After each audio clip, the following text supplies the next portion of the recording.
तो हेलो दोस्तों, आज मैं आपके लिए 2022 का लॉन्ग क्वेश्चन का आंसर लेकर आया हूँ। ये 3, 4 और 5 ये 3 लॉन्ग क्वेश्चन हैं। तो हम आज इसका आंसर करेंगे। तो सबसे पहले हम 3 नंबर से स्टार्ट करते हैं। तो 3 नंबर में हमारा क्वेश्चन दिया गया है, निम्न प्रश्नों के किन्हीं 6 के उत्तर 2 या 3 वाक्यों में दीजिए। तो हम इसे स्टार्ट करते हैं। तो पहला प्रश्न क्या है, अपठित गद्यांश के पूछे गए प्रश्नों के उत्तर कहाँ ढूंढना चाहिए और क्यों। उत्तर है, अपठित गद्यांश के पूछे गए प्रश्नों के उत्तर मूल अवकरण में ढूंढना चाहिए, बाहर नहीं, क्योंकि प्रश्नों के उत्तर मूल अवतरण में विद्यमान है। तो क्वेश्चन नंबर ख है क्या, 3 नंबर का ख क्वेश्चन है, पारिवारिक पत्र में अपने छोटों को संबोधन के लिए प्रयोग किए जाने वाले किन्हीं 2 शब्दों को लिखिए। तो उत्तर है, पारिवारिक पत्र में अपने से छोटों को संबोधन के लिए प्रयोग किए जाने वाले 2 शब्द आयुष्मान और चिरंजीव है। ठीक है ना। तो हमारा 3 नंबर का ग नंबर प्रश्न है, विशेषण के कितने भेद हैं, उनके नाम लिखिए। तो उत्तर, विशेषण के 4 भेद होते हैं। पहला गुणवाचक विशेषण और दूसरा संख्यावाचक विशेषण और तीसरा परिमाणवाचक विशेषण और चौथा सर्वनामिक विशेषण। तो हमारा घ नंबर क्वेश्चन है, सज्जन श्री राम के हृदय में किसके समान बसते हैं। तो इसका आंसर होगा, लोभी के हृदय में जिस तरह धन बसता है उसी तरह समदर्शी सज्जन लोग श्री राम के हृदय में बसते हैं। तो 3 नंबर का घ नंबर क्वेश्चन है, कवि के अनुसार अपने पथ को कौन प्रशस्त करेगा। तो उत्तर, कवि कहते हैं, इस संसार को नीरस अपना ना समझकर अपने पथ को आप ही प्रशस्त करना चाहिए। आप मतलब यहाँ पे खुद होता है, यानी कि अपने पथ को खुद प्रशस्त करना चाहिए। तो 3 नंबर का 4 नंबर प्रश्न क्या है, काट अंध उर के बंधन स्तर का भाव क्या है। तो उत्तर, परतंत्रता के कारण भारतीयों के हृदय में जो रूढ़ियों का, अज्ञानता का, रक्षणशीलता का बंधन है, उन सब बंधन को काट देना है। यही काट अंधर उर के बंधन स्तर का भाव है। तो हमारा 6 नंबर क्वेश्चन है, कवि निराला के द्वारा बादल को किए गए संबोधनों में से किन्हीं 2 को लिखिए। तो उत्तर, कवि निराला के द्वारा बादल को ए विप्लव के बादल, हे विप्लव के वीर, हे क्रांति के प्रतीक आदि नाम से संबोधन किया है। तुम्हारा जॉन नंबर प्रश्न है, पूरी जातीय समाज का सुधार कैसे हो पाएगा। तो उत्तर होगा, वास्तव में जातीय समाज का सुधार ऐसे हो पाएगा जब जाति का या समाज का हर एक लोग अलग अलग अपने को सुधारने लगे, तो जाति की जाति या समाज का समाज सुधर हो पाएगा। तो हमारा 3 नंबर का झ नंबर प्रश्न है, लेखक ने अतिथि के लिए डिनर में क्या क्या बनवाया। तो उत्तर है, लेखक ने अतिथि के सम्मान में डिनर में रात के भोजन को उच्च मध्य वर्ग का डिनर में बदल दिया। उन्होंने ही सब्जियों के साथ रायते और मीठा भी बनवाया था। तो हमारा 3 नंबर का आखिरी क्वेश्चन, 9 नंबर क्वेश्चन क्या है ना, डॉक्टर मीनू मेहता ने पर्वतारोहियों को क्या क्या जानकारी दी। तो उत्तर, डॉक्टर मीनू मेहता ने पर्वतारोहियों को एल्युमिनियम सीढ़ियों से अस्थायी पुलों का बनाना, लट्ठी और रस्सियों का सही उपयोग करना, बर्फ़ की आड़ी तिरछी दीवारों पर रस्सियों को बांधना सिखाया और उन्होंने अग्रिम दल के अभियांत्रिकी के कार्यों के बारे में विस्तृत जानकारी दी उनको। तो दोस्तों, हमारा 3 नंबर का क्वेश्चन ख़त्म होता है। अब 4 नंबर का क्वेश्चन को हम लोग स्टार्ट करते हैं। तो निम्नलिखित प्रश्नों में से किन्हीं 6 के संक्षिप्त उत्तर दीजिए। ये कितना, 3 × 6 18 मार्क का है। ठीक है ना। देखते हैं तब इन सभी प्रश्नों के उत्तर। तो हमारा 4 नंबर का प्रश्न, पहला प्रश्न क्या है, कवि के अनुसार दरिंदा क्या क्या कर सकता है। तो उत्तर, कवि के अनुसार दरिंदा किसी कातर अथवा कम शक्तिशाली देश पर बम गिराकर वहाँ के लोगों को मार डालता है। कातिल पुरुषों की तरह निहीर लोगों को मार डालना दरिंदों का कार्य है। तो 4 नंबर का ख का प्रश्न क्या है? छबीली की सहेलियां कौन कौन थी? तो उत्तर बरछी, ढाल, कृपाण, कटारी छबीली की सहेलियां थी। तो हमारा 4 नंबर का गौ का प्रश्न क्या है? वरदे वीणावादिनी कविता में कवि क्या क्या वरदान चाहते हैं? तो उत्तर भारत में स्वतंत्रता के स्वर भर देने को कवि वीणावादिनी से वरदान चाहते हैं। उसके साथ साथ अमृत मंत्र भारतवर्ष के लोगों के स्वर में भर देने को भी प्रार्थना करते हैं वीणावादिनी से। तो हमारा घ नंबर का प्रश्न क्या है? 4 नंबर का जीवन में निराश ना होकर क्या करना चाहिए? तो उत्तर मनुष्य का जीवन अनमोल है और दुर्लभ है, इसीलिए हमारे इस जीवन के पीछे खास उद्देश्य होता है। कुछ लोग अपने जीवन को निरर्थक मानकर सर्वदा निराश हो जाते हैं, जबकि मनुष्य को निराश ना होकर मन को प्रशस्त करना चाहिए और सर्वदा अपने कर्तव्यों को पूरा करना चाहिए। तो हमारा 4 नंबर का अंघ नंबर प्रश्न क्या है? सगुण उपासक किसे कहते हैं? उत्तर भगवान के उपासक सगुण और निर्गुण 2 प्रकार के होते हैं। निर्गुण उपासक निराकार ब्रह्म की उपासना करते हैं, तो सगुण उपासक साकार भगवान की उपासना करते हैं। अर्थात जिसके द्वारा साकार भगवान की उपासना करते हैं उसी को सगुण उपासक कहते हैं। तो हमारा नेक्स्ट प्रश्न 4 नंबर का 4 नंबर प्रश्न क्या है? आकारांत विशेषण और अकारांत विशेषण में क्या अंतर होता है? एक एक उदाहरण देकर बताइए। तो दोस्तों हम लोग यहाँ पे आकारांत और अकारांत को किस प्रकार पहचानेंगे न, जिसके लास्ट का स्वर आ या फिर जिसके लास्ट का स्वर अ होता है, उसी के अनुसार हम यहाँ पे आकारांत या अकारांत को पहचानेंगे। तो पहला उदाहरण आकारांत विशेषण का, यह एक अच्छा लड़का है, काली की घोड़े अच्छे होते हैं। तो यहाँ पे अच्छा लास्ट में क्या हम लोग का आ स्वर आता है ना, तो हो गया ये आकारांत का उदाहरण हो गया। फिर अकारांत का उदाहरण क्या हो गया न, आकारांत विशेषण हमारा क्या है न, रमेश एक तेज लड़का है और उषा एक तेज लड़की है। तो हम लोग का 4 नंबर का नेक्स्ट क्वेश्चन क्या है? 6 नंबर क्वेश्चन क्या है? निम्नलिखित शब्दों के लिंग परिवर्तन कीजिए। वीर, शिव, चूहा। तो ये 3 शब्द हैं हमारे पास। तो उत्तर क्या है? तो वीर का वीरांगना या फिर वीर नारी बोल सकते हैं, लेकिन इसका होगा क्या ना, वीरांगना होगा। शिव का क्या होगा? शिवा। चूहा का चूहिया। तो हमारा 4 नंबर का अगला प्रश्न है जौ नंबर प्रश्न, बुद्ध पूर्णिमा की रात को बछेंद्री की नींद अचानक क्यों टूट गई? उत्तर बुद्ध पूर्णिमा की रात को बछेंद्री के सिर के पिछले हिस्से में किसी एक सरल चीज़ के टकराने के कारण एक जोरदार धमाका हुआ। इस शब्द से बछेंद्री की नींद अचानक खुल गई।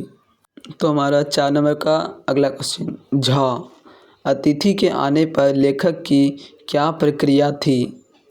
उत्तर जिस दिन अतिथि आए उस दिन लेखक का हृदय किसी अज्ञात आशंका से धड़क रहा था। अंदर ही अंदर और कहीं उनका बटुआ कांप गया। उसके बावजूद स्नेह भरी मुस्कुराहट के साथ लेखक उन्हें गले लगाएं। तो 9 नंबर क्वेश्चन क्या है? अर्धशिक्षित जाति किसे कह सकते हैं?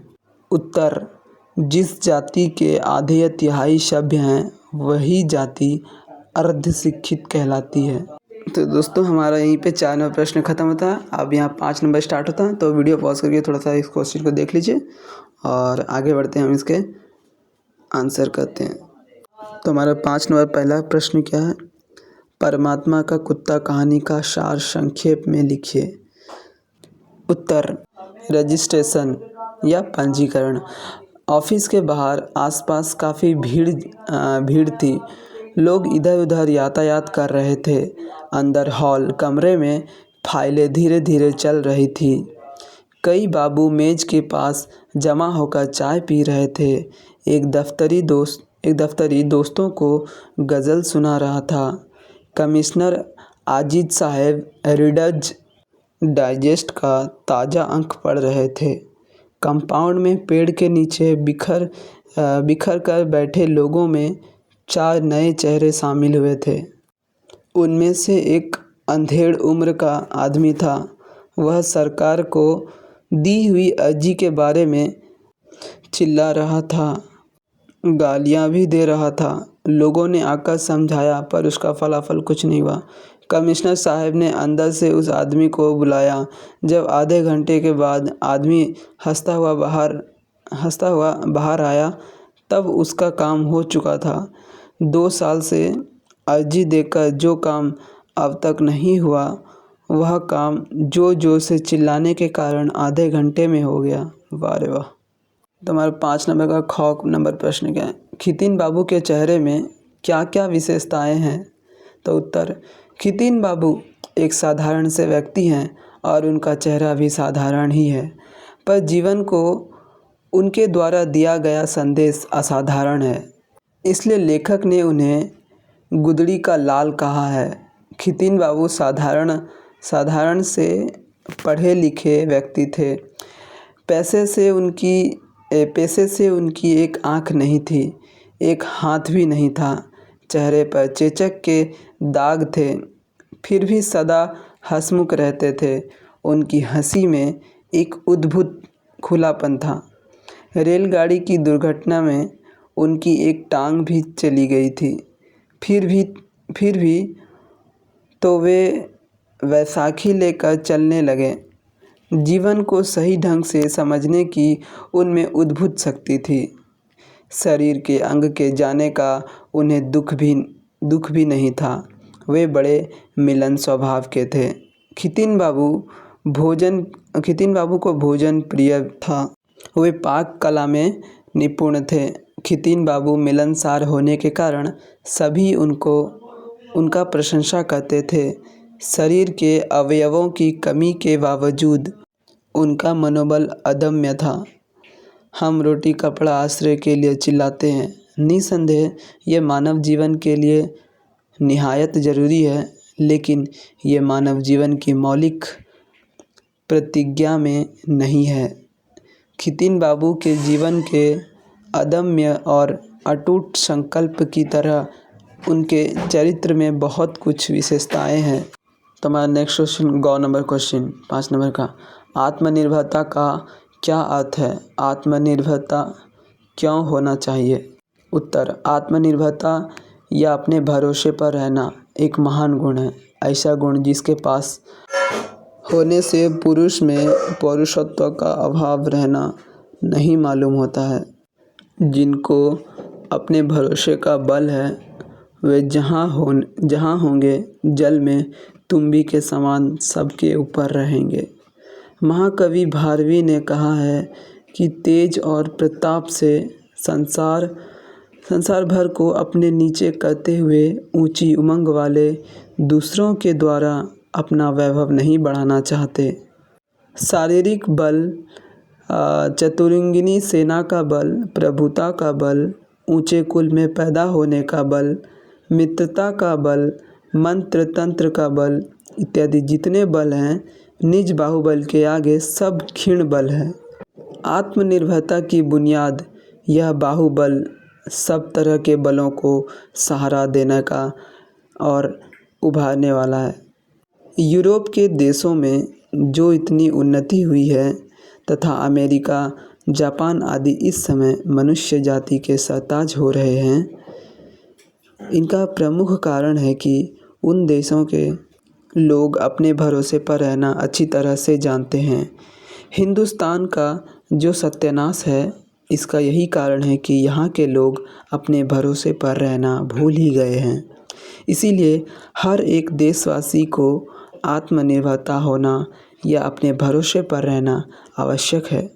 अब 5 नंबर का घ नंबर प्रश्न, पूंजीवादी समाज के प्रति कविता का सारांश लिखिए। उत्तर, पूंजीवादी समाज भोले भाले व्यक्तियों को शोषण करते हैं।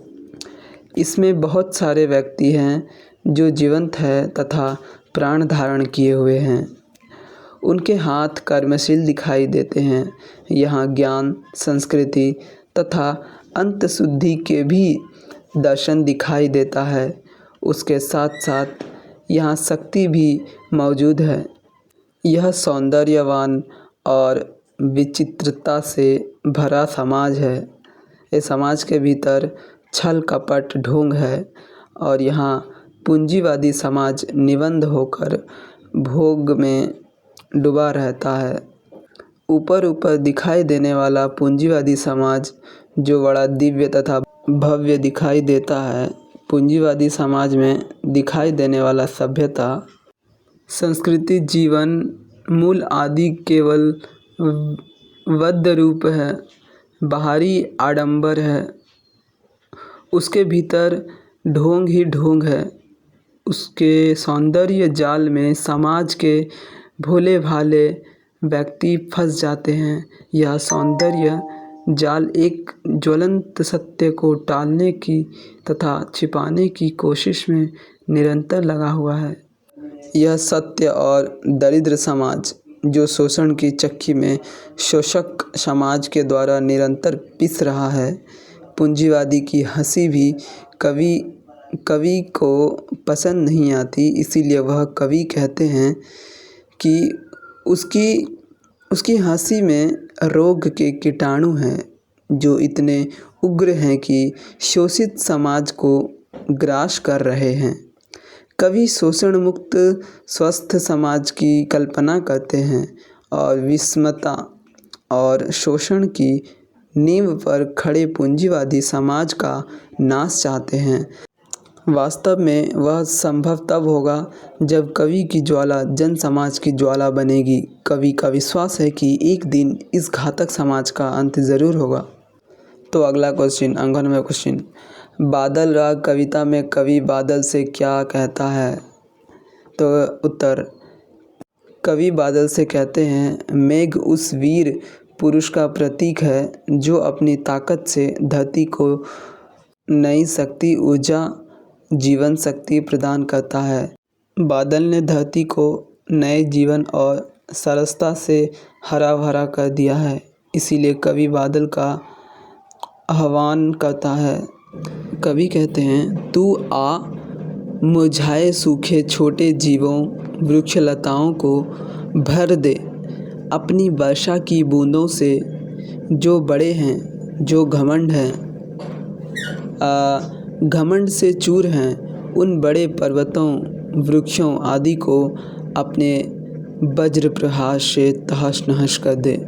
कवि बादल से कहता है कि क्रांतिकारी है तू, विप्लव करने वाला है तू सूखी भूमि को झाड़ पौधे, तृण आदि को सरता प्रदान करके जो धरती के रस के शोषक है, बड़े बने हुए हैं, उनको नष्ट कर देने को उत्तर कर जाता है। क्योंकि बादल में संसार को जगाने की शक्ति है। फिर सुख क्षण स्थायी है, उस पर दुख धावा बोल देता है। दुख की छाया सुख के ऊपर मंडराती रहती है। इसीलिए हे बादल, तू जगत के दग्ध हृदय पर निर्दयता से विप्लव की वन्या प्लावित भय जैसा टूट पड़। तुझ में संसार को जगाने की शक्ति है। देश की सामान्य जनता बीमारी, गरीबी और लाचारी से परेशान है। जनजीवन मरुभूमि बन गया है। बादल क्रांतिकारी के प्रतीक होने के नाते कवि उससे कहता है कि तुम एक बार फिर जागो, नई चेतना, नई शक्ति और नई प्रेरणा से भारत के जनमानस में क्रांति भर दो, जिससे देश की शक्ति जाग उठेगी। तो हमारा नेक्स्ट क्वेश्चन क्या है, 4 नंबर, परहित सरिस धर्म नहीं भाई। इस कथन का भाव का पल्लवन कीजिए। उत्तर, परहित सरिस धर्म नहीं भाई। गोस्वामी तुलसीदास की यह उक्ति है, अर्थात परोपकार के समान कोई दूसरा धर्म नहीं है। हमारे सामने परोपकार के बहुत सारे उदाहरण भरे पड़े हैं, जैसे धरती माता शस्य दान करती है, हमें यह समस्त जीवों को रहने के लिए स्थान प्रदान करती है। सूर्य ऊर्जा प्रदान करता है जिसके द्वारा पृथ्वी प्रकाशित होता है। उसी प्रकार पेड़ फल और छांव प्रदान करती है। नदियाँ जल दान करती है तथा बादल भी जल दान करते हैं। जिस प्रकार प्रकृति दूसरे के लिए अपना सर्वस्व समर्पण कर देती है, इसी प्रकार मनुष्यों को भी अपना जीवन दूसरों के हित के लिए अर्पित कर देना चाहिए। और भारत की पवित्र भूमि पर पापियों के विनाश के लिए दधीजी ने अपने हड्डियों का दान कर दिया। रति देव ने क्षुधा में आकर एक भिक्षुक के सामने अन्न से भरा थाल उठाकर दे दिया और स्वयं भूखे रहे। राजा शिवी ने अपने शरीर का मांस एक कबूतर की प्राण रक्षा के लिए दिया। इससे स्पष्ट होता है कि त्याग बलिदान की तरह परोपकार भारतीय संस्कृति की महान्य देन है। जन्म के साथ मृत्यु जुड़ी हुई है। जो दूसरों के लिए जीवन दे देता है उनका जीवन धन्य है। महर्षि व्यासदेव का अपवाक्य क्या है? न परोपकाराय स्वर्गाय पापाय परपीड़नम। इसे हमें चिंतन मनन करना चाहिए सर्वदा, इस वाक्य को, ठीक है ना, क्योंकि इसका अर्थ है परोपकार व्यक्ति स्वर्ग को प्राप्त करता है और पापी व्यक्ति सर्वदा पीड़ा भोगता है। तो हमारा दोस्तों नेक्स्ट क्वेश्चन है, अपने विद्यालय के वार्षिक उत्सव का वर्णन करते हुए अपने मित्र को पत्र लिखिए। तो दोस्तों यहाँ मैं पत्र लिखा हूँ। तो दाईं ओर स्थान और दिनांक लिखना है, तो और बाईं ओर प्रिय मित्र करके फिर लिखना है उसके बाद। सप्रेम नमस्ते। कल तुम्हारा पत्र मिला है। तुम्हारे घर के शुभ समाचार जानकर मैं खुश हूँ। तुम्हें पत्र भेजने में काफ़ी विलम्ब हो गया है। आज इस पत्र में अपने विद्यालय में मनाया गया वार्षिकोत्सव के बारे में वर्णन कर रहा हूँ।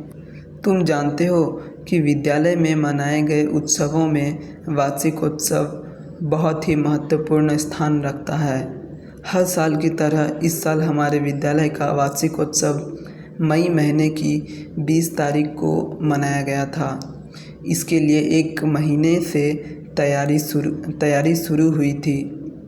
इस साल विद्यालय का कैलेंडर बदला गया क्योंकि इस साल यह स्मार्ट विद्यालय में परिणत हुआ है। सभा समिति उत्सवों के लिए अलग सदृश मंच बनाया गया। इस साल राज्य के मुख्यमंत्री, मुख्य अतिथि तथा राज्यगण शिक्षा मंत्री, मुख्य वक्ता और स्थानीय विधायक सम्मानित अतिथि के रूप में पधारे थे। उत्सव के दिन विद्यालय को अच्छे ढंग से सजाया गया था। मुख्य अतिथि तथा दूसरे अतिथि मुख्य द्वार पर पहुँचे ही थे कि विद्यालयों के छात्र छात्राओं ने उनका भव्य स्वागत किया। शाम 6 बजे वार्षिकोत्सव शुरू हुआ। विद्यालय के लड़कियों ने स्वागत में संगीत गान किया। उसके बाद हमारे प्रधानाचार्य ने उनका स्वागत किया और भाषण के साथ वार्षिक रिपोर्ट पाठ करके विद्यालय की बहुत सारी समस्याओं के बारे में अवगत कराया। मुख्य अतिथि ने छात्र छात्राओं की अच्छी पढ़ाई के साथ उत्तम नागरिक बनने का आशीर्वाद दिया। मुख्य वक्ता ने उत्तम छात्र बनने के साथ साथ परिवेश सुरक्षा के लिए परामर्श दिया। मुख्य अतिथि ने कृति छात्र छात्राओं को पुरस्कार प्रदान किया। मुझे भी कक्षा में सर्वाधिक अंक रखने के कारण पुरस्कार मिला था। अतिथियों ने विद्यालय की बहुत प्रशंसा की।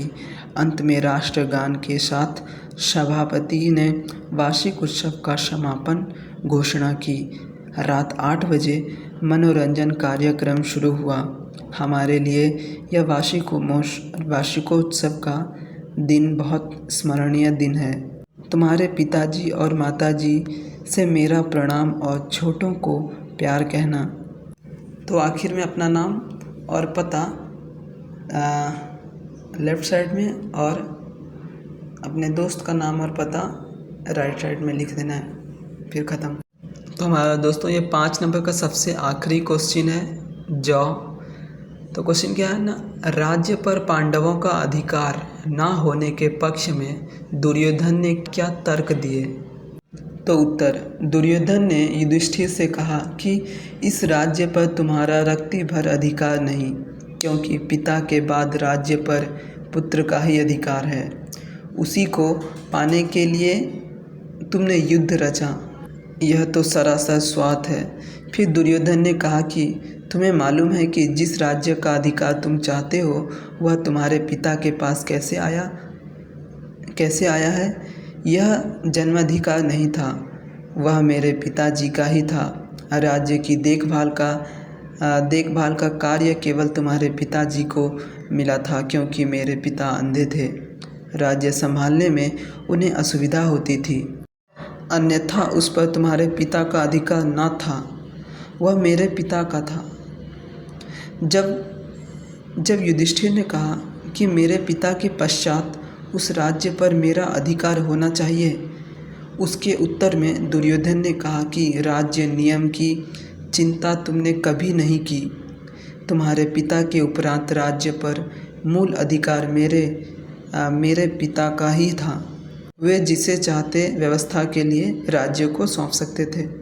तो दोस्तों यहीं पे हमारा यह वीडियो ख़त्म होता है। अगर कोई दिक्कत आए तो कमेंट ज़रूर करना और इस वीडियो को लाइक और सब्सक्राइब शेयर ज़रूर करना। धन्यवाद।